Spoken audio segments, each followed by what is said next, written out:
Most important जो रहता है वो हमारे लिए क्या बोलते हैं उसको, वाटर पॉल्यूशन। तो अब हम लोग नॉइज पॉल्यूशन के बारे में जानते हैं, थोड़ा बहुत जान लेते हैं क्या है नॉइज पॉल्यूशन। तो सभी लोग जानते हैं कि नॉइज पॉल्यूशन क्या है। आप लोग बताइए कुछ, क्या है नॉइज पॉल्यूशन?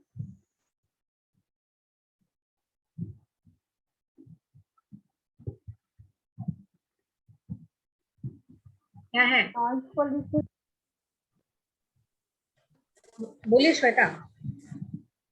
नॉइज पॉल्यूशन वही ना मैम, जो मतलब कि जिससे जरूरत से ज्यादा शोर होना, जिसकी वजह से मतलब बीमारी वगैरह भी उससे होता है कानों या हाँ, फिर सिर में। जितना मतलब आप सही बोले कि नॉइज जो आपका एक सुनने का क्षमता है, और जो नॉइज आपको टॉलरेट नहीं हो रहा है इतना ज्यादा भयंकर, जो लग रहा है आपके माथे पे बज रहा है, इस टाइप का जो भी नॉइज है, तो उसको हम लोग नॉइज पॉल्यूशन बोलते हैं। तो अब हमारे पास एक पैमाना होना चाहिए, कोई एक पैमाना होना चाहिए कि हाँ हम इसको किस टाइप से हम इसको मापेंगे। कोई एक पैमाना होना चाहिए, हर चीज के लिए एक रहता है, चाहे वो लाइट के इंटेंसिटी को मापने के लिए, हर चीज को मापने के लिए कोई ना कोई एक पैमाना होता है हमारे पास। तो यहाँ पे सेम चीज है कि नॉइस को भी नापने के लिए हमारे पास ऐसा यूनिट है जिसको हम लोग डेसिबल्स बोलते हैं। ऐसा यूनिट सबके लिए रहता है, सबको मापने के लिए ऐसा यूनिट रहता है।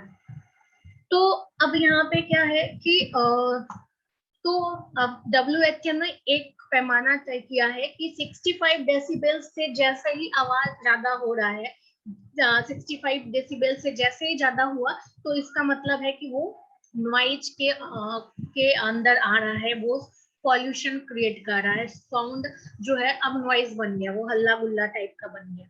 तो उस वही है हमारा साउंड पॉल्यूशन। सिंपली अपनी भाषा में समझिए कि जो आपको इरिटेटिंग लग रहा हो वॉइस, वो हमारा नॉइज पॉल्यूशन है।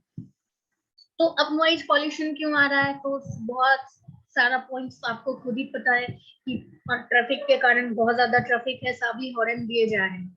दूसरा, ये तो रोड ट्रैफिक की बात की है, एयर ट्रैफिक भी हो सकता है। एयर ट्रैफिक कहने का मतलब है जो एरोप्लेन्स उड़ रहे हैं ऊपर में, सबसे ज्यादा नॉइज क्रिएट करता है, सबसे ज्यादा जो नॉइज पॉल्यूशन क्रिएट कर रहा है वो हमारा एयर ट्रैफिक ही क्रिएट करता है, बहुत ज्यादा नॉइज क्रिएट करता है। आप अपने घर में है, वो इतना ऊंचा उड़ रहा है, फिर भी आपको इतना आवाज सुनाई पड़ रहा है, तो ऊपर में कितना वो आवाज क्रिएट कर रहा होगा।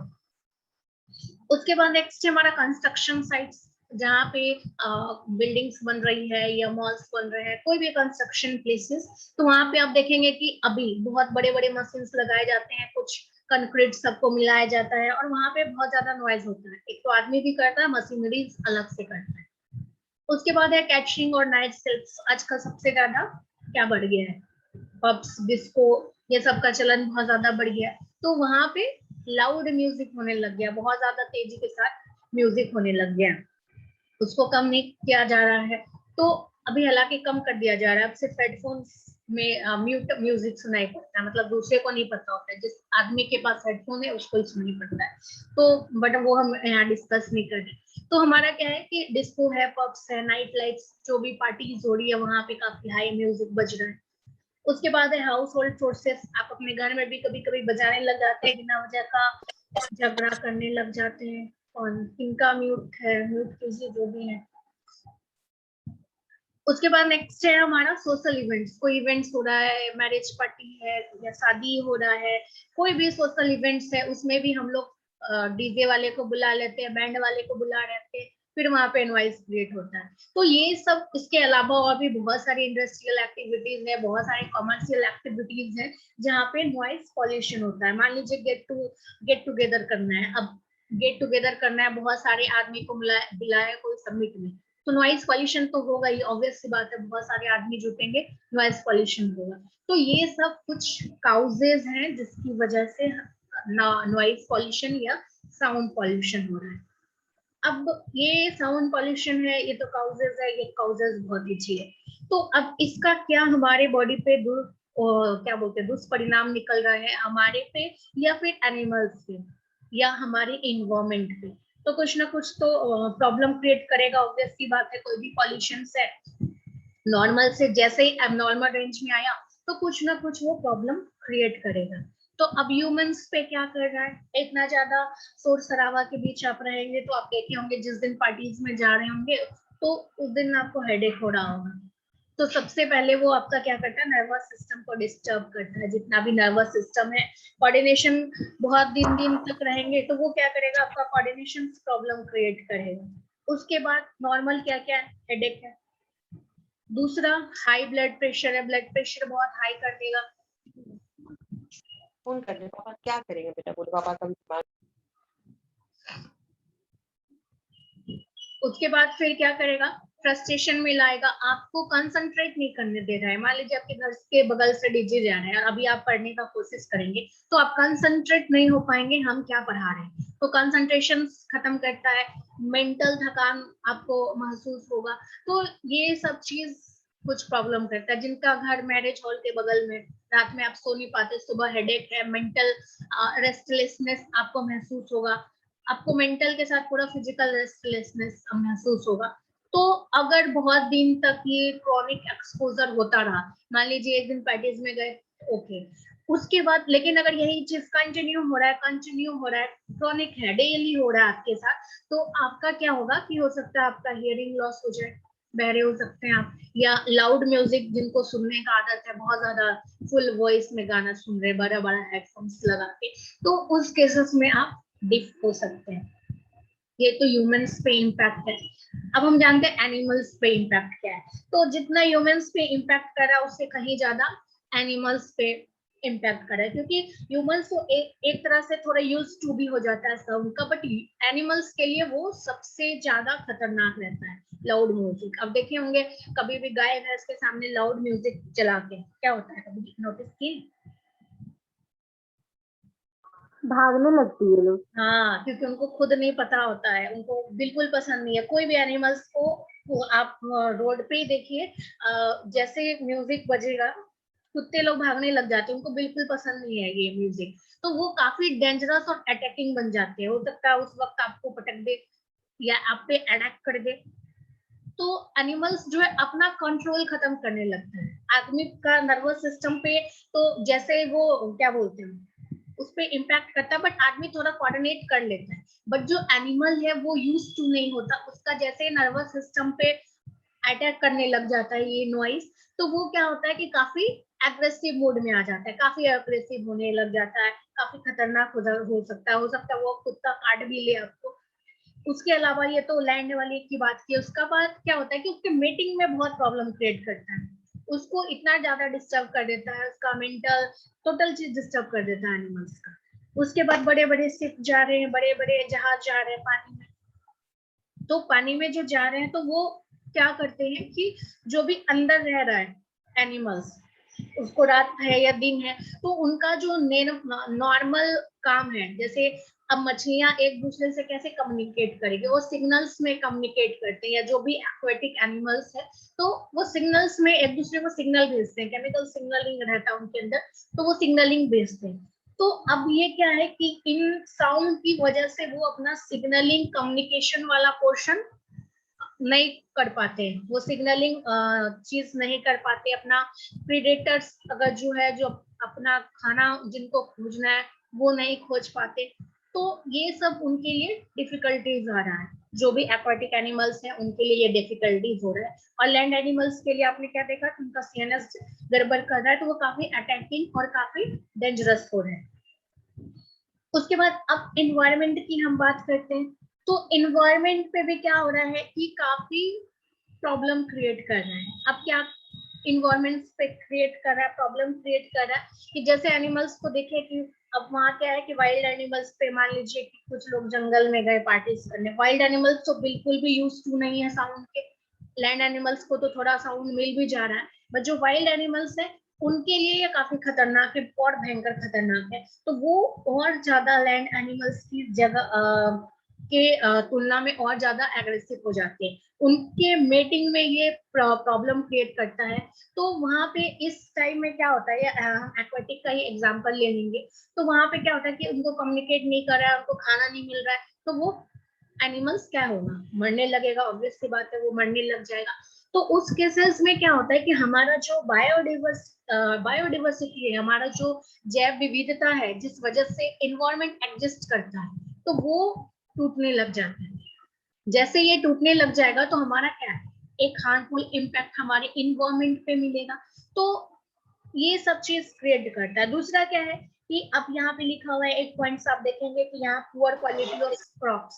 अब नॉइज का क्रॉप से क्या कनेक्शन है, तो यहाँ पे क्या है कि इतना ज्यादा साउंड हो रहा है, तो अब जो एनिमल है या फिर कोई एनिमल्स की या बैट्स की बात करते हैं, या कोई चिड़िया की बात करते हैं, या कोई बीज की बात करते हैं, तो जिसका काम है पॉलिनेशन कराना, पॉलिनेशन कराएगा तब जाके क्रॉप्स क्या बोलते हैं, फूल पत्ती फूल या फिर फ्रूट्स देंगे। तो फ्रूट्स जर्मिनेट करेगा। हाँ, फ्लावरिंग जो भी रहेगा उसका प्रोसेस, उसका रिप्रोडक्शन प्रोसेस होगा। तो उस केसेस में क्या है कि जैसे बीज है, तो बीज अपना सिग्नल भूलने लग जाती है। अगर बहुत ज्यादा नॉइज होने लग जाएगा तो उसकी सिग्नलिंग में हिंड्रेंस होने लग जाता है, और इस हिंड्रेंस से क्या होगा कि इन क्रॉप्स का पॉलिनेशन नहीं हो पाएगा। पॉलिनेशन नहीं हो पाएगा तो रिप्रोडक्शन नहीं होगा, क्रॉप्स हमारा अच्छा नहीं होगा। तो ये सब फैक्टर्स क्या है कि हमारे एनवायरमेंट पे बैड इम्पैक्ट दे रहे हैं। तो ये था हमारा इन्वायरमेंट पे इफेक्ट, क्या इफेक्ट पड़ रहा था ह्यूमंस पे, एनिमल्स पे और इन्वायरमेंट्स पे। अब नेक्स्ट है प्रिवेंशन। सबसे जो हमको जानना है वो है हमारा प्रिवेंशन, कैसे प्रिवेंशन करें। तो जितना भी आप देखिए कि क्या क्या काउजेज हो रहा है, तो उन कॉजेज को हम कट ऑफ कर दे तो ऑब्वियस सी बात है हमारा नॉइज पॉल्यूशन कम हो जाएगा। तो फर्स्ट है बिना वजह का हॉर्न बजा रहे हैं, चाहे वो गाड़ी का रहे या कार का रहे, तो वो आप क्या करेंगे, कट ऑफ कर देंगे। दूसरा, जो हॉस्पिटल है या जहाँ साइलेंस जोन होना चाहिए, जहाँ आदमी को बहुत शांति की जरूरत है, तो वैसे जगह पे हो, स्कूल्स हो गया, वहाँ बच्चों को कंसंट्रेशन चाहिए होता है पढ़ने के लिए, या हॉस्पिटल्स हो गया, तो वैसे में हॉर्न को प्रोहिबिटेड कर देना चाहिए, साइलेंस जोन घोषित कर देना चाहिए। या फिर जो बहुत पुराना व्हीकल्स है, बहुत ज्यादा आवाज कर रहा है, तो वैसे को हम लोग या तो उसको मेंटेनेंस में देना चाहिए या फिर खत्म कर देना चाहिए। बिना वजह का जहाँ पे बहुत ट्रैफिक लगा हुआ है तो गाड़ी स्टार्ट नहीं कीजिए, आप बंद कर दीजिए। इंजन का जो आवाज हो रहा है उससे थोड़ा पॉल्यूशन कम होगा।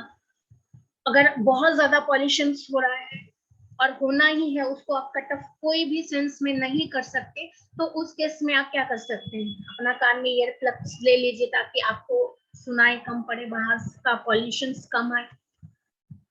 उसके बाद जो ट्रिमर्स होते हैं, गार्डनिंग करने के लिए बड़ा बड़ा ट्रिमर्स का यूज करते हैं, उसकी जगह पे आपको क्या कर सकते हैं, कैंची का उपयोग कीजिए ताकि वो आवाज ना हो। तो ये सब कुछ एक पॉइंट्स हैं जिन पे आप इस नॉइज पॉल्यूशन को कट ऑफ कर सकते हैं, कम कर सकते हैं। तो नॉइज पॉल्यूशन में कोई क्वेश्चन है? No ma'am. No ma'am.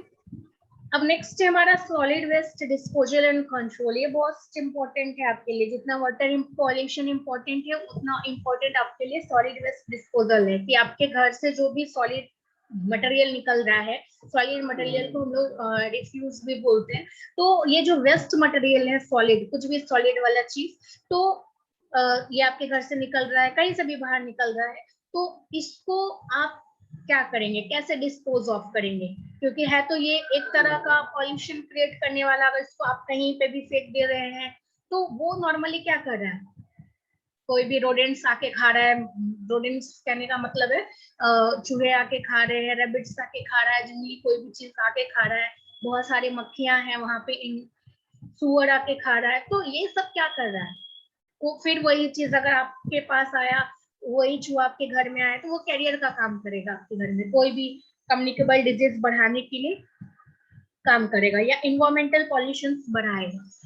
तो अब इनको हम लोग कैसे डिस्पोज ऑफ करें?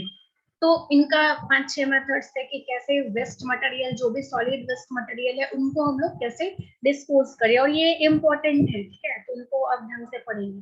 तो पहला है डंपिंग, दूसरा है बर्निंग, थर्ड है कंट्रोल ट्रिपिंग, फोर्थ है ब्यूरियल मेथड एंड फिफ्थ है कंपोस्टिंग। तो एक एक करके पढ़ेंगे क्या क्या है। तो फर्स्ट है डंपिंग, ये सबसे इजीएस्ट मेथड है हमारे लिए कि जो भी ड्राई टाइप का सामान है उसको हम लोग क्या करेंगे, डंप कर देंगे। डंप करेंगे कहाँ, जहाँ पे भी डंपिंग यार्ड होगा, कोई लोअर एरिया में डंपिंग यार्ड बनाया होगा आपके घर से दूर, वहां जाके हम इसको डंप कर देंगे, वहां जाके फेंक देंगे। और वो जो जगह है वो आपके घर से दूर होना चाहिए, काफी दूर होना चाहिए डंपिंग यार्ड, हमेशा शहर से थोड़ा दूर होना चाहिए। तो फर्स्टली ये करते हैं डंपिंग में, तो आप नहीं जाते हैं, तो वहां पे क्या होता है कि आपके घर के आसपास क्या नगर निगम वाले कचरा का डब्बा रखते हैं और वो लोग ले जाके डंपिंग यार्ड में फेंकते हैं। तो फर्स्ट प्रोसेस क्या है, डंप कर देंगे। दूसरा प्रोसेस क्या है, डंपिंग करने से क्या होता है कि जो लोअर एरिया है वो क्या होता है कि एक लेबल में आता है। जब तक वो लेबल में आता है उसके बाद आप वहां पे एग्रीकल्चर कर सकते हैं। एग्रीकल्चर करने के लिए क्या होता है कि तब तक एक तो वो लेयर बन गया रहता है, दूसरा वहां पे अगर इंडस्ट्रियल इफ्लुएंस की बात नहीं करें, हाउस होल्ड की सिर्फ हम बात करें, तो वहां पे क्या है कि थोड़ा उसको मैन्योर हो जाता है, मैन्योर मिल जाता है, तो वो सॉइल थोड़ा फर्टाइल हो जाता है। तो उसको हम एग्रीकल्चर के लिए यूज कर सकते हैं बहुत दिन बाद, अबाउट 10 ईयर्स बाद। ऐसा नहीं कि अभी फेंक के आए और दूसरी खेती स्टार्ट कर दिए, ये भी नहीं करना है। उसके बाद जब वो भर जाता है फिर हम लोग दूसरा डंपिंग यार्ड बनाते हैं, और ये हमारा बनाने का काम ये नगर निगम या स्टेट गवर्नमेंट करती है। फिर पहला तो है हमारा डंपिंग, जो ईजीएस्ट मेथड है। सेकेंड है हमारा बर्निंग। बर्निंग मेथड्स क्या है कि सीधा जो भी चीज हमारे पास, अगर डंपिंग यार्ड नहीं बचा, मान लीजिए डंपिंग नहीं है, पूरा शहर भर गया है, अब कहीं जगह ही नहीं है, तो उस केसेस में क्या करते हैं कि हम लोग डंप के जगह पे हम लोग उसको बर्न आउट कर देते हैं, उसको हम जला देते हैं। अब जलाएंगे तो क्या होगा, पॉल्यूशन क्रिएट होगा, बहुत ज्यादा पॉल्यूशन क्रिएट होगा। तो हम लोग एक वेल इक्विप्ड मशीनरीज का प्रयोग करते हैं जिसको हम लोग इंसिनरेटर्स बोलते हैं। इंसिनरेटर्स में हाई टेम्परेचर रहता है, उसमें सारा कुछ डाल देते हैं। तो बर्निंग की उपेक्षा ये कम रिसोर्सेज भी लेता है और कम पॉल्यूशन भी क्रिएट करता है, तो जला दिए। नेक्स्ट है हमारा कंट्रोल ट्रिपिंग, ये सबसे बेस्ट मेथड है। कंट्रोल ट्रिपिंग में हम लोग क्या करते हैं कि गड्ढा खोदते हैं 3 फीट तक, 6 फीट से ज्यादा नहीं, 3 फीट तक उसको खोदते हैं गड्ढा, और उसके बाद क्या करते हैं जितना भी चीज हमको डंप करना है उसको डंप किए, आज डंप किए, फिर उस पर मिट्टी डाल दिए, उसके बाद फिर कल डंप किए, उसके बाद मिट्टी डाल दिए। तो जब तक हम लोग वो भर नहीं जाता तब तक डंप करते हैं, मिट्टी डालते हैं, डंप करते हैं, मिट्टी डालते हैं। उसके बाद जब वो पूरा कंप्लीट भर गया उसको हम लोग 6 मंथ्स तक छोड़ देते हैं। 6 मंथ तक क्यों छोड़ देते हैं, क्योंकि तब तक क्या होता है कि 6 मंथ में उसके अंदर बहुत सारा रिएक्शन होता है और जितना भी वेस्ट मटेरियल है हमारा वो सारा डिकम्पोज हो जाता है, क्योंकि वहां पे बहुत सारे डिकम्पोजर आ जाते हैं, माइन्यूट बैक्टीरिया वायरस वहां पे पनपने लग जाते हैं और वहां पे बहुत सारा एक्सोथर्मिक रिएक्शन होने लग जाता है। तो जो भी चीज है उसको वो मैन्योर में बदल देता है। और ये वो मैन्योर क्या है, आपके लिए, आपके खेत के लिए एक बायो फर्टिलाइजर्स है। उसके बाद हम लोग 6 मंथ के बाद क्या करते हैं, सेम उस जगह को उड़ेते हैं और वो जो भी चीज है वो जाके खेत में डालते हैं ताकि खेत का फर्टिलिटी हमारा बढ़ सके। तो कंट्रोल ट्रिपिंग में हम लोग यही करते हैं, ये बेस्ट मेथड है। लैंड का भी यूज हो गया, वो फिर से खाली हो गया, फिर से आप वहां पे डंप कर सकते हैं, फिर से कंट्रोल्ड ट्रिपिंग कर सकते हैं आप। कंट्रोल ट्रिपिंग में हम क्या किए, एक 3 फीट का गड्ढा खोले, 3 से 6 फीट, 6 फीट से ज्यादा नहीं होना चाहिए। उसके बाद क्या किए कि कोई भी कचरा हम डाले उसके बाद मिट्टी से ढक दिए। इसके करने से क्या हुआ कि वो चीज हमारे एनवायरमेंट में नहीं आया, वो मिट्टी से ढक गया, वो अंदर ही रह गया। डेली डेली सेम काम किया तब तक जब तक वो पूरा लेवल में नहीं आ गया। जैसे लेवल में आया उसको हम लोग 6 मंथ के लिए एज इट इज छोड़ दिए। 6 मंथ के लिए आप उसको जैसे ही छोड़ेंगे तो उस केसेस में क्या होगा कि वो सारा डिकम्पोज हो जाएगा, उसके अंदर बहुत सारे बैक्टीरिया वायरस जो भी है, बहुत सारे रिएक्शंस होंगे और वो जो आपका सॉलिड वेस्ट मटेरियल है वो मैन्योर बन जाएगा, बायो फर्टिलाइजर बन जाएगा आपके खेत के लिए, जो आपके लिए काफी यूजफुल है आपके खेत के लिए। तो फिर हम वहां से उसको रिमूव करेंगे, खेत में जाके छिड़काएंगे। तो ये है हमारा कंट्रोल ट्रिपिंग। ये हमारा वेस्ट मटेरियल भी खत्म हो गया और हमको एक बायो फर्टिलाइजर्स भी मिल गया। तो यहाँ तक में कोई दिक्कत है?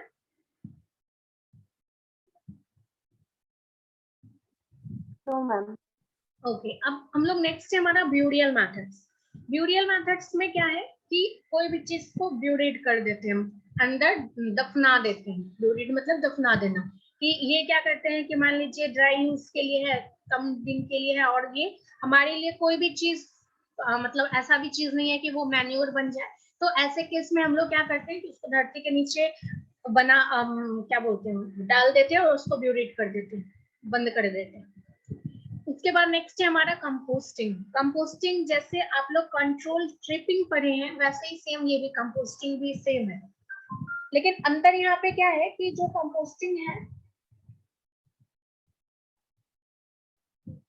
तो ये जो हमारा कंपोस्टिंग है, कंपोस्टिंग में क्या कर रहा है कि इसमें कुछ जैसे वहां पे सिर्फ हम लोग क्या डाल रहे थे सॉलिड वेस्ट मटेरियल, उसके बाद हम लोग धरती को बंद कर रहे थे, लेकिन कंपोस्टिंग में हम लोग क्या डाल रहे हैं कि कोई ना कोई एक्सक्रीटा मटेरियल डाल रहे हैं, चाहे वो ह्यूमंस का एक्सक्रीटा वेस्ट मटेरियल है या एनिमल्स का एक्सक्रीटा गोबर ओबर टाइप का हम उसके साथ डाल रहे हैं।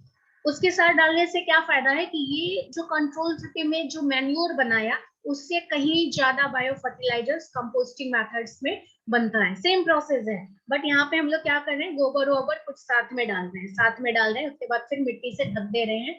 तो यहाँ पे भी उतना ही रिएक्शन हो रहा है जो प्रिवेंट पहले हो रहा था कंट्रोल ट्रिपिंग में, बट अंतर है कि यहाँ पे हम लोग कुछ गोबर वोबर टाइप का भी चीजें साथ साथ डाल रहे हैं। और उसके बाद भी जब ये पूरा कंप्लीटली हो जाता है तो फिर हम इसको बायो फर्टिलाइजर्स के रूप में यूज करते हैं, या फिर क्या बोलते हैं उसको मैन्योर के रूप में यूज करते हैं कंपोस्टिंग में। क्या कोई क्वेश्चन है?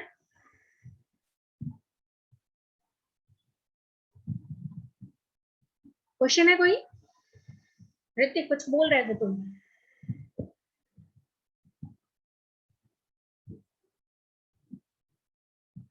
ओके, कोई क्वेश्चन नहीं है यहाँ तक में, सारा क्लियर है? Yes, ma'am. अब हम लोग आते हैं, ये तो हमारा हो गया, उसके बाद आते हैं कि डिजीज काउज करने वाले आर्थ्रोपोड्स या फिर रोडेंट्स के बारे में कभी कभी क्वेश्चन आ जाता है, तो ये भी थोड़ा इम्पोर्टेंस है आपके लिए कि जो आर्थ्रोपोड्स हैं, आर्थ्रोपोड्स मतलब मच्छर मक्खी टाइप का जो भी चीजें हैं, इंसेक्ट टाइप का चीजें, तो वो लोग कैसे डिजीज ट्रांसमिट कर रहे हैं। तो एनवायरमेंट में वो भी चीजें, मान लीजिए कि इन सब में से अगर आप कोई भी अपना नहीं रहे सॉलिड वेस्ट मटेरियल के लिए, तो वो क्या करेगा, अट्रैक्ट करेगा, मक्खियां करेगा, रोडेंट्स करेगा, तो कूड़ा करेगा या रोडेंट्स करेगा, तो वो फिर कहाँ आएंगे, आपके घर आएंगे, तो फिर वहां पे डिजीज को ट्रांसमिट करेंगे, कैरियर का रूप में काम करता, तो कूड़ा चाहे रोडेंट्स। तो अब ये डिजीज कैसे क्रिएट करेंगे, कैसे ट्रांसमिट करेंगे, वो करते हैं। तो ये जो आर्थ्रोपोड्स ग्रुप रहता है वो क्या करेगा कि 3 तरह से जनरली डिजीज काउज करता है। फर्स्ट है हमारा डायरेक्ट कांटेक्ट। डायरेक्ट से मतलब आपसे डायरेक्ट कांटेक्ट किया, आपसे डायरेक्ट टच किया, आया मच्छर काट लिया, आपको काट लिया तो डायरेक्ट टच हुआ। तो उस समय हो सकता है मच्छर रहे या मक्खियां रहे, आप पे बैठा हो सकता है उसके हाथ पैर में कुछ लगा होगा, तो वो डायरेक्ट सॉरी ये तो मैकेनिकल मेथड से हाथ पैर में जो भी लगा है। डायरेक्ट कांटेक्ट में क्या है कि किसी तरह वो आपसे डायरेक्ट कांटेक्ट में आया, कोई भी आप किसी वजह से आप उसको छू दिए, तो वो क्या किया कि जो भी उसके सरफेस पे लगा है वो आप पे लग गया, वो डायरेक्ट कांटेक्ट से आपको फैला दिया। या डायरेक्ट कांटेक्ट से आपके खाने में लगा, खाने आप खाए और मक्खियां मान लीजिए स्वीट्स पे बैठी हुई है, या फिर आप बाहर में खा रहे वेंडर्स के पास, जो भी आउटडोर वेंडर्स के पास, वहां पे बहुत सारे इस टाइप की चीज है बहुत सारे, और आप मजे में खा रहे हैं, तो वो वहां पे से आपके अंदर गया और वो आपको डिजीज फैलाया। दूसरा क्या है कि मैकेनिकल मेथड। मैकेनिकल मेथड्स में क्या है कि मान लीजिए जो भी कचरा है, जहाँ पे भी कचरा रहा, तो वहां पे क्या हुआ कि ये मच्छर मक्खियां गया वहां पे, जो भी रहे आर्थ्रोपोडा ग्रुप्स में जो भी रहे वहां गया, वो अपना तो खाने पीने गया था, अपना न्यूट्रिशन लेने गया था, लेकिन जो वायरस है, बैक्टीरिया है, उसके फ्लाइज उसके पंख पे आके लग गए, उसके क्या बोलते हैं पैर पे आके लग गए, और वही चीज के थ्रू फिर वो डिजीज फैलाए। अब वो कैसे डिजीज फैलाएंगे, वो कभी आपके ऊपर बैठ गया, ये पंख झाड़ दिया, हमेशा ये लोग है ना अपना हाथ पैर ऐसे ऐसे करते रहता है, आप कभी ऑब्जर्व करना, तो उस थ्रू जब फैलाए, जब उसके पंख पे रहा या फिर हाथ पैर पे रहा, उसके थ्रू जब फैलाए तो उसको हम लोग बोलते हैं मैकेनिकल ट्रांसमिशन। एंड थर्ड है हमारा बायोलॉजिकल ट्रांसमिशन। तो बायोलॉजिकल ट्रांसमिशन क्या हुआ कि कुछ लाइफ चाहिए होगा, बायोलॉजी है तो इसमें क्या हो रहा है कि जो काउजेटिव एनिमल्स ऑर्गेनिजम्स है, कहने का मतलब है कि मान लीजिए फीमेल एनोफिलीज है, तो उस केसेस में क्या है कि फीमेल एनोफिलिस के लिए क्या है कि वो क्या चीज काउज करता है, कैरियर का मलेरिया। तो मलेरिया का जो प्लाज्मोडियम है, काउजिंग ऑर्गेनिज्म प्लाज्मोडियम है, उसको अपना लाइफ साइकिल कंप्लीट करने के लिए दो होस्ट की जरूरत पड़ती है, एक ह्यूमन एंड दूसरा मॉस्किटो। तो वो जो अपना सेक्सुअल साइकिल कंप्लीट करता है वो कहाँ करता है, कहाँ करता है, पढ़ाए हैं बोलो, नहीं पता, तो उसको कहाँ करता है बताइए श्वेता।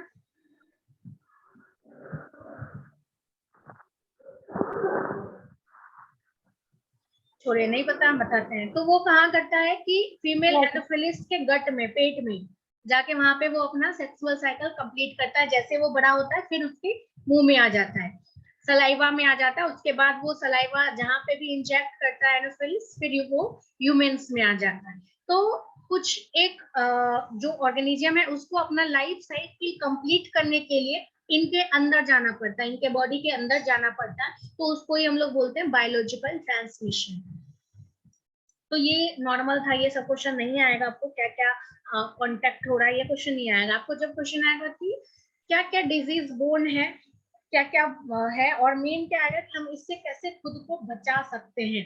मॉस्किटो बॉर्न डिजीज है तो हम लोग मॉस्किटो से कैसे बचा सकते हैं खुद को, तो ये आएगा, प्रिवेंटिव मेजर्स आएगा।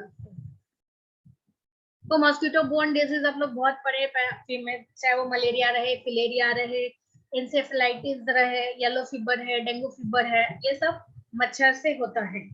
ठीक है, अब मच्छर को कैसे कंट्रोल करेंगे, मेन मुद्दा हमारा यही है कि इनसे बचने के लिए हमको क्या करना पड़ेगा, मच्छर से दूर होना पड़ेगा। येलो फीवर हमारे देश में नहीं होता है, बाहर का बीमारी। तो ये क्या है कि कंट्रोल कैसे करेंगे मॉस्किटो से। तो मॉस्किटो कहाँ पे रहता है, जन्म लेता है। जनरली जो मॉस्किटो अपना लार्वा छोड़ता है वो पानी में, वहां से फिर वो क्या बोलते हैं, उसका रिप्रोडक्शन ग्रोथ होना स्टार्ट होता है। जो भी अंडे रहते हैं वो कोई वाटर में छोड़ते हैं, स्टेगनेंट वाटर में, जमा हुआ पानी में। तो आप अपना जमा हुआ पानी कहीं पे भी, लोकेलिटीज है कहीं पे भी है, तो वहां पे आप जमा पानी ही नहीं रखिए, जिससे कि मच्छर का प्रजनन ही नहीं हो पाएगा, रिप्रोडक्शन ही नहीं हो पाएगा। दूसरा क्या कीजिए कि उस पे तेल वेल अगर वैसा है जिसपे आप पानी को रखना ही है, वैसा कुछ कर ही नहीं सकते कि पानी खत्म हो जाए, तो उस केसेस में आप क्या कर सकते हैं, तो उस केसेस में आप क्या कर सकते हैं कि वहां पे पानी या केरोसिन ऑयल इस टाइप का कुछ छिड़के, जिससे क्या होता है कि वो लार्वा मर जाए। लार्वा साइडल होता है, तो जो भी लार्वा है वो मर जाए। दूसरा क्या कर सकते हैं, इंसेक्टिसाइड्स छेड़ सकते हैं। अगर बहुत ज्यादा है तो मॉस्किटो रिप्लेंट बहुत सारे आते हैं, स्प्रे आते हैं बहुत सारे, या फिर नेट्स लगा सकते हैं। तो ये सब आप यूज कर सकते हैं। या फिर कहीं कैटल का रहने का प्लेसेस है, वहां बहुत सारे मच्छर रहते हैं, तो उस केसेस में आप इंसेक्टिसाइड यूज कर सकते हैं। इंसेक्टिसाइड यूज करेंगे तो फिर उसका कुछ ना कुछ डिमेरिट्स निकलेगा, बट इंस्टेंट में आपको बचाने के लिए कुछ तो करना पड़ेगा। तो आप इंसेक्टिसाइड्स प्रिजर्वेटिव मेजर्स में ले सकते हैं। उसके बाद घर को साफ सुथरा रखेंगे तो थोड़ा मच्छर को भगा सकते हैं। बाकी आप लोग खुद जानते हैं कि क्या क्या कर सकते हैं। उसके बाद नेक्स्ट है फ्लाइज। तो फ्लाइज से भी हमारा बहुत सारा डिजीज होता है, ये बोर्न डिजीज, बहुत सारा वाटर बोर्न डिजीज या फिर food borne disease mainly cause करते हैं। तो डायरिया हो गया, डिसेंट्री हो गया, कोई भी चीज, बहुत सारे, cholera, typhoid, amoebiasis, trachoma, conjunctivitis, polio, इस टाइप का डिजीज में ये कैरियर का रूप में काम करता है। अगर किन्हीं को ये चीज जो है तो वो मक्खियां वहां से कैरी करके दूसरे आदमी तक ये फैला सकती है। तो अब हमारा मेन मुद्दा है कि हमको मक्खियों से कैसे बचा जा सके, कंट्रोल कैसे किए। तो पहले हम लोग एनवायरमेंटल कंट्रोल करते हैं। तो एनवायरमेंटल कंट्रोल कहाँ करेंगे कि तो सबसे ज्यादा जो अट्रैक्शन होता है मक्खियों का वो क्या है, कचरा, यही रहता है ना। तो हम लोग जो भी कचरा है, जो भी गार्बेज है, तो उसको हम लोग क्या कर सकते हैं, प्रॉपरली स्टोर कर सकते हैं। उसके साथ आप अपने घर में भी जो कचरा का डब्बा रखते हैं तो उसको बिन, मतलब बिन वाला रखिए कि उसका ढक्कन वाला रखिए। जैसे डाले उसका ढक्कन बंद हो गया, उससे क्या होगा कि मक्खियां वहां पे नहीं आएगी। उसके बाद जो भी आपके घर में सॉलिड वेस्ट डिस्पोजल कर रहे हैं आप उसको सुटेबल मेथड से कीजिए, ताकि वो बहुत देर तक एनवायरमेंट के कांटेक्ट में नहीं रहे, जिससे कि मक्खियां अट्रैक्ट हो। उसके बाद जो भी सैनिटरी डिस्पोजल है, ह्यूमन एक्सक्रीटरा है या एनिमल एक्सक्रीटरा है, उसको प्रॉपर्ली डिस्पोज्ड ऑफ कीजिए जिससे वहां पे मक्खियां ना आए। उसके बाद आपके घर के अगल बगल में प्रॉपर सैनिटेशन मेथड्स अपनाइए। ऐसा नहीं कि गंदा नाला है आपके बगल में, जिससे आपका घर पूरा सुरक्षित है, साफ सुथरा है, बगल में बहुत भयंकर नाला है जिससे बहुत सारे मक्खियां वहां से उड़ के आपके घर में आ रही है। तो अपना लोकेलिटीज को भी आप साफ सुथरा रखें। दूसरा क्या है, इंसेक्टिसाइडल कंट्रोल। अब यहाँ तक कंट्रोल नहीं हो रहा है तो हमारा दूसरा मेथड तो हमको अपनाना पड़ेगा, इंसेक्टिसाइडल स्प्रे वाला कोई चीज लेना पड़ेगा। दूसरा क्या है कि हम लोग अपने घर को, रेस्टोरेंट्स को क्या बोलते हैं, मक्खियां प्रूफ बनाते हैं, स्क्रीन करते हैं, जाली वाली लगवाते हैं, या फिर वहां के अकॉर्डिंगली हम वो मेथड्स अपनाते हैं। और फोर्थ जो मोस्ट इम्पोर्टेंट है वो क्या है, हेल्थ एजुकेशन। हमारे लिए स्वच्छता कितनी जरूरी है ये सभी को बताना चाहिए, और क्या क्या मेथड्स हम अपना सकते हैं फ्लाइज और मॉस्किटो को कंट्रोल करने के लिए, तो हम वो पढ़ते हैं। इसलिए आपको भी पढ़ाया जाता है health education and communicative HACCP, इसलिए पढ़ाया जाता है आपको। तो ये है आपका फ्लाइज रिलेटेड। तो यहाँ तक में किन्हीं को कोई कंफ्यूजन है? आई थिंक ये बहुत इजी है, कंफ्यूजन नहीं होना चाहिए। बोलिए कंफ्यूजन है तो स्टिल। No ma'am. उसके बाद नेक्स्ट है हमारा लास्ट है रोडेंट्स बोर्ड। रोडेंट्स मतलब जिनके दांत बहुत नुकीले होते हैं, जनरली उनको हम लोग रोडेंट्स बोलते हैं। रोडेंट्स में गिनी पिग हो गया, चूहे आ गए, रैबिट्स हो गया, ये सब रोडेंट्स के अंदर रहता है। तो रोडेंट्स में भी डोमेस्टिक हो सकता है या वाइल्ड हो सकता है। वाइल्ड चूहे भी होते हैं जो खेत वेत में रहते हैं, और कुछ चूहे आपके घर में रहते हैं। तो चूहे कोई भी रहे तो कोई ना कोई डिजीज का काम करेगा। डिजीज के अलावा वो क्या करता है, एग्रीकल्चर बहुत लॉस करता है। आपके घर में कुछ स्टोरेज है तो वहां पे बहुत लॉस करता है। तो अब इनसे हम लोग कैसे कंट्रोल करें? उसके अलावा बहुत सारे कैरियर के रूप में काम करता है, चाहे वो प्लेग रहे, फीवर रहे, बहुत सारे चीज हैं जिनमें वो कैरियर के रूप में काम करता है। अब हम इन रोडेंट्स को कैसे प्रिवेंट कर सकते हैं, कैसे हम अपने आप को बचा सकते हैं इन रोडेंट्स के से? तो फर्स्टली हम क्या कर सकते हैं, सैनिटरी मेजर्स ले सकते हैं कि जो हमारा गार्बेज है, जहाँ पे भी आप कचरा रख रहे हैं, तो कचरा हमेशा अट्रैक्ट करता है, चाहे कोई भी जानवर। तो हम उस कचरे को सबसे पहले प्रॉपर्ली स्टोर ऑफ करें या उसको डिस्पोज ऑफ प्रॉपर्ली करें। दूसरा, अब ये अनाज खाने आएगा जो भी चूहा है, वो चाहे वो डोमेस्टिक रहे, आपके घर में वैसे ही पड़ा हुआ है अनाज है तो वो डेली डेली आएगा। तो हम जो फूड स्टफ्स रख रहे हैं या ग्रेन्स रख रहे हैं, तो उसको हम लोग प्रॉपर्ली कोई कंटेनर में रखें जहां तक वो नहीं पहुंच पाए। उसके बाद जो हम गोडाउन्स बना रहे हैं अपना घर का या स्टोर हाउसेस बना रहे हैं, तो हम लोग उसको रैट प्रूफ बनाएं। जैसे मिट्टी का घर है तो उसमें बहुत इजिली चूहा आ सकता है, बट अगर आप उसको सीमेंटेड कर देते हैं गोडाउन्स को, या आप गोडाउन्स में प्रॉपर्ली सामान को रखते हैं, तो उस केसेस में क्या है कि जो हमारा रैट आने का चांसेस है वो कम हो जाता है। उसके बाद क्या है कि अगर फिर भी आपको दिख रहा है कि हाँ गड्ढा खोल के है वहां, तो उसको आप सीमेंटेड कर दीजिए, उसका घर को ही भर दीजिए, चूहे के घर को भर दीजिए, वो अंदर ही मर जाएगा। तो पहला काम तो ये कर सकते हैं। दूसरा काम क्या कर सकते हैं, चूहे को फंसाइए। फंसाने के लिए बहुत कुछ आता है, डब्बा डब्बी आता है, तो उससे आप चूहे को फंसा के मार दीजिए, मारना है तो। उसके बाद रोडेंटिसाइड्स यूज कीजिए। रोडेंट्स को मारने के लिए, चूहे को मारने के लिए बहुत सारी दवाइयां आती है, तो आप वो सब यूज कीजिए। और फोर्थ पॉइंट है हमारा फूमिगेशन। फूमिगेशन कराते हैं हम लोग रैट्स को मारने के लिए। उसमें हम लोग क्या करते हैं, कुछ गैसेस लेते हैं जिसको हम लोग फूमिगेट्स बोलते हैं। वो क्या करते हैं, उसके जहां रहता है, जहां होल रहता है, वहां पे वो गैसेस को इंट्रोड्यूस करके उसको बंद कर देते हैं। और ये जो गैसेस है उनके लिए हाईली टॉक्सिक होता है, काफी टॉक्सिक होता है, और वो उनको क्या करता है, मार देता है। तो ये 4 मेथड्स है जिससे कि आप रैट्स को या कोई रोडेंट्स को, मेनली रोडेंट्स में यहाँ पे रैट्स से ही रिलेटेड कहा गया है, तो उनको आप लोग इस टाइप से मार सकते हैं। तो ये हमारा चैप्टर कंप्लीट हो गया। अब नेक्स्ट चैप्टर हमारा सिर्फ 8 चैप्टर्स बचा है, फूड क्लासिफिकेशन आई थिंक, तो वो हम कल स्टार्ट करेंगे। तो ये यहाँ तक मैं किसी को कोई क्वेश्चन है, कोई डाउट?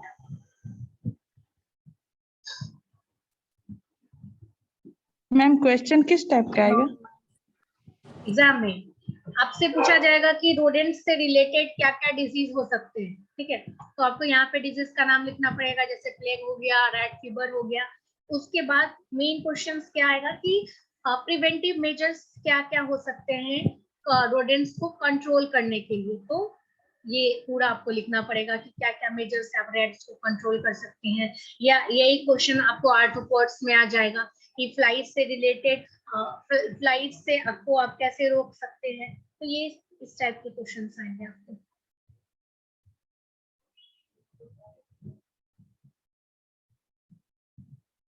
अदर तो इसी क्वेश्चंस? तरह का ना क्वेश्चन होगा मैम कि जैसे कि rodent describe rodent borne disease, क्या बोल रही हैं श्वेता? मतलब कि क्वेश्चन तो इसी टाइप से ना होगा कि जैसे describe rodent borne disease. Rodents को डिस्क्राइब करने नहीं आएगा, आपको प्रिवेंटिव मेजर्स लिखने आएगा। आप बायोलॉजी थोड़ी पढ़ रही है जब आपको रोडेंट्स के बारे में लिखना आएगा कि हाँ रोडेंट्स क्या है, तो वो नहीं आएगा आपको। रोडेंट्स के बारे में डिस्क्राइब करने के लिए नहीं आएगा, ओनली प्रिवेंटिव मेजर्स आएगा आपको। जब भी आएगा इन्वायरमेंट से रिलेटेड आप क्या क्या प्रिवेंटिव मेजर्स लेंगे रोडेंट्स को कंट्रोल करने के लिए, ये क्वेश्चन आएगा। और क्वेश्चन ये सेकेंडरी क्वेश्चन है, फर्स्टली क्वेश्चन जब भी आएगा तो वो आपका रिलेटेड होगा वाटर पॉल्यूशन से, या फिर ये सॉलिड वेस्ट डिस्पोजल मेथड्स तो पता है। ये दोनों क्वेश्चन ज्यादा इंपॉर्टेंट है इनकी तुलना में। और ये आएगा भी तो सभी लोग जानते हैं अपने घर में कैसे चूहे से दूर कर सकते हैं, अपने घर को कैसे आप फ्लाइज या मॉस्किटो से दूर कर सकते हैं। तो उसको याद नहीं भी करेंगे तो आप अपना पॉइंट्स लिख सकते हैं इजिली, है ना? मैम स्पेसिफिक मॉस्किटो का नेम लेके भी आ सकता है क्या मैम? नहीं कौन नहीं कौन से नहीं नहीं मॉस्किटो? नहीं नहीं, वो स्पेसिफिक नहीं आएगा आपको। जब भी आएगा आर्थ्रोपोड्स लिख के आएगा, उसमें फ्लाइज के बारे में भी आप लिख सकते हैं और मॉस्किटो के बारे में लिख सकते हैं। और इसमें मैम वाटर पॉल्यूशन में, वाटर पॉल्यूशन में आएगा कि वाटर पॉल्यूशन क्या है, वाटर पॉल्यूशन का क्या क्या कारण हो सकते हैं, इसका प्यूरिफिकेशन मेथड्स आप क्या दे सकते हैं। जितना वाटर पॉल्यूशन के अंदर, वाटर के अंदर पढ़ा है वो सारा आ सकता है आपको। या क्या क्या प्रिवेंटिव मेजर्स ले सकते हैं आप वाटर पॉल्यूशन के लिए।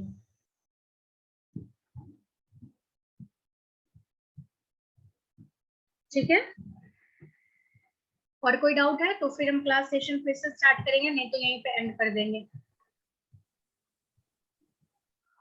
No ma'am. ठीक है, तो thank you ma'am. Welcome.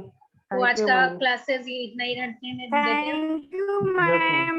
Welcome thank you ma'am. Welcome Thank you, ma'am. Welcome.